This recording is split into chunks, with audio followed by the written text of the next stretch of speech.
Bournemouth's Alex Scott has opened up about his meteoric rise from playing non-league football in Guernsey to now being selected for the England national team in their final set of World Cup qualifiers ahead of the World Cup in Canada, America and Mexico in 2026.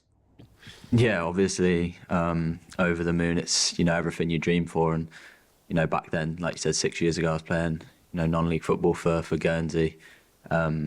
And yeah, I wasn't even sure I was going to make it as a football player. So to now be in the England senior team, it's a dream come true. And yeah, I'm just grateful for all the coaches, my family and everyone who's almost helped me get to this point today.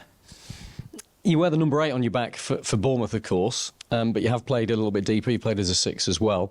It's a big discussion we're having around the England setup right now. Who's a 6, who's an 8? Which do you prefer? Which do you think you're best suited to? To be honest, I probably prefer playing as a number 8. I feel like you can do a bit more of everything, but to be honest, wherever I'm put, I'm more than happy to play. Like you said, I've played 6 before in the Euros. I was a little bit deeper, and Elliot was further forward. I've played as a number 10, so it's good to have maybe all 3 of them positions where you feel comfortable and you feel you can play. But for me, I'd say my preferred position is a number 8. Yeah, Alex. Hi, Alex.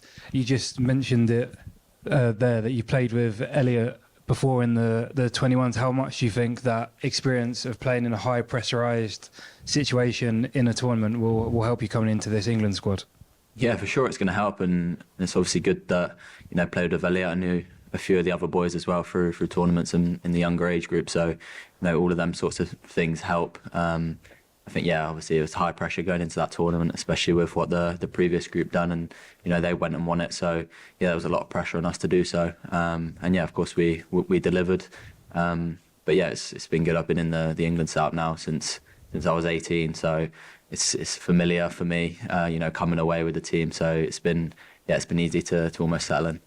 It's always a good time to break into the England squad, but now is probably one of the best. The last squad of the year, and then just one camp before Thomas Tuchel will name the squad for the World Cup. Have you allowed yourself to dream of maybe making that squad and being there next summer?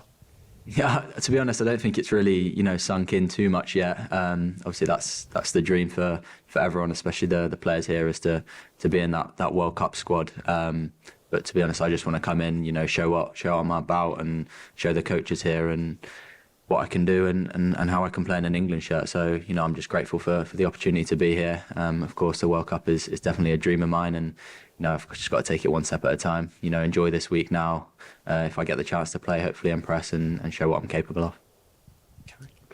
Congratulations. Iraola, obviously full of praise for you. I remember the Manchester City, Bristol City match in which Pep Guardiola said you were unbelievable in 2019, but 3 different knee injuries in 2 seasons.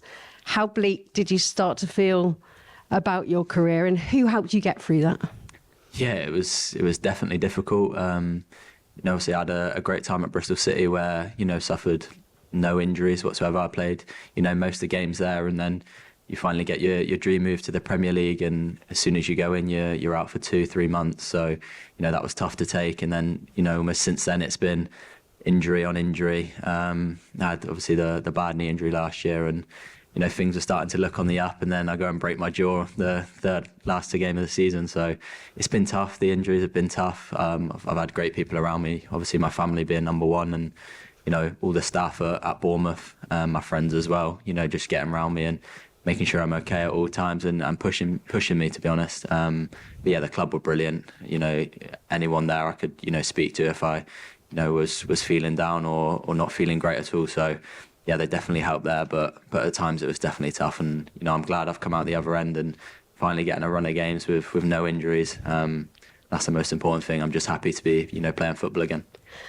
Certainly taking your chance. An outstanding season. It's quite a commute, though, from Guernsey. So is it a special moment for you and your sister over those many journeys that you made to St George's Park, having a Lioness on your team? How much has that helped you, and how happy are they all for you now? Yeah, I mean, growing up, we would fly over every weekend together.